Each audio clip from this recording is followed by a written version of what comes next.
Hi everyone, we're going to do our current event project over the California student vaccine mandate happening right now.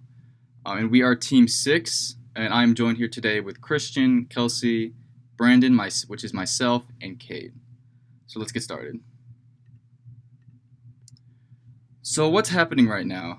So according to KCRA news station, which is the website we found this from, the California Governor Gavin Newsom on Friday imposed the nation's first COVID-19 vaccination mandate for school children. Essentially, all California elementary through high school students in public and private schools are required to get the shots if they want in-person instruction. And just for some clarification, but first, the vaccines must get final approval by the federal government for specific age groups. So far, that approval only has come to those 16 and up. The federal government has given emergency authorization for those 12 to 15. Once final approval is given to that group, likely within the next few months, the state will require students in 7th through 12th grades to get vaccinated. So that's currently what's happening right now in California with the student vaccine mandate.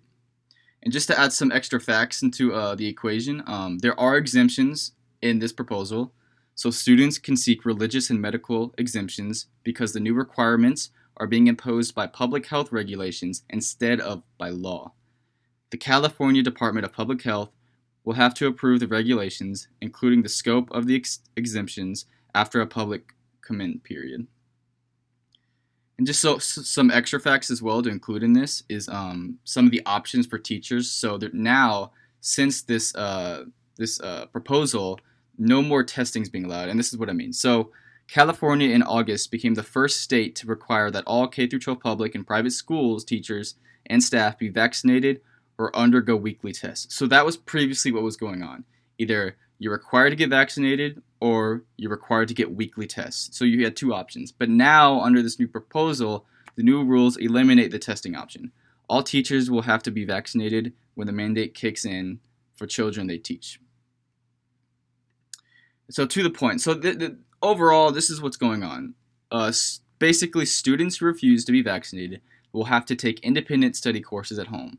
What this means is that an unvaccinated student will not be able to attend in-person instruction. So that's kind of what's going on. This is the situation. And then that's kind of all the background information that you need. And now we're going to go more in depth of reasons why it's ethical, reasons why it's unethical, and kind of go into both sides and kind of our opinions as well into this. So with that, I'll leave it off to the next person. We found two ethical reasonings behind California's student vaccine mandate, one being utilitarianism and one being prima facie. For utilitarianism, the decision was made based off of mass immunity and how efficient they can be within getting vaccines out for COVID-19. It forces structure and guidelines on the students, not just for the students themselves, but for the greater good of everyone else, which is in line with the consequentialist theory of utilitarianism. For prima facie, it could be argued that the health and safety of the students in California are of a higher priority than the freedom of choice, whether or not to get the vaccine or not. Based off of if this situation wasn't serious and people weren't dying from COVID, this might not be the case. But since we're coming off of a pandemic and a major one at that, it's very important that people get vaccinated, number one, so people stop dying and spreading the disease.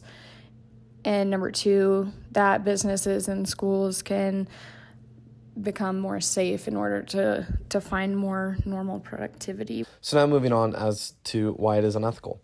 On the other side of the story, there are good reasons as to why this decision can be considered unethical. As stated previously, vaccine mandates completely take away your choice on whether or not you want to take it, as students who refuse to be vaccinated will not be able to attend in-person instruction. Not only does this take away from the right of the student to choose, but also the parents from making decisions for their children. On top of that, some families believe vaccination should be a private healthcare decision that is no business of others, let alone the government. This way of thinking builds upon the social contract theory of moral rights, which believes an action that respects the rights of all parties involved is morally right. This includes negative rights, where vital interests are from interference such as speech, assembly, religion, freedom from injury, and privacy. This also includes positive rights, where vital interests individuals have in receiving certain benefits such as education, medical care, quality of life, and equal job opportunities. It can be argued that the right of assembly, privacy, and education are all being broken through Governor Newsom's decision to mandate COVID vaccines regarding students.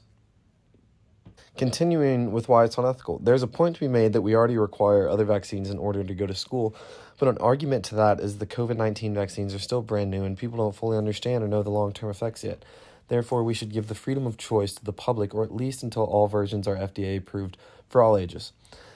The belief is that vaccines should be highly recommended, not required at the expense of the individual choice.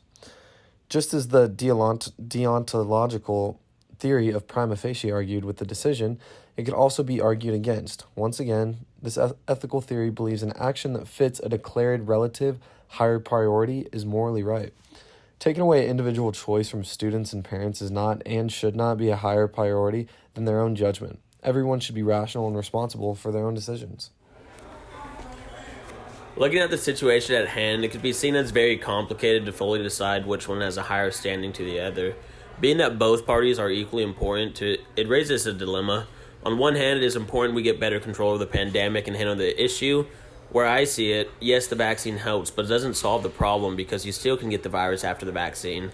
That's why I see the more unethical side. Rushing to vaccinate children who have a very strong immune system before approval of the age group has been confirmed seems very dangerous. From this point of perspective, the government seems to be rushing to control problems when a solution that fully controls the spread is not even viable yet. Being that children are healthier and were not seen as a problematic group when contracting the virus, mandating a vaccine to get liberty-provided schooling seems unfair to hold leverage. I do believe they have the best intentions and are just working towards protecting everyone else. I just believe there are better routes and solutions to come than rushing an unapproved age group vaccination.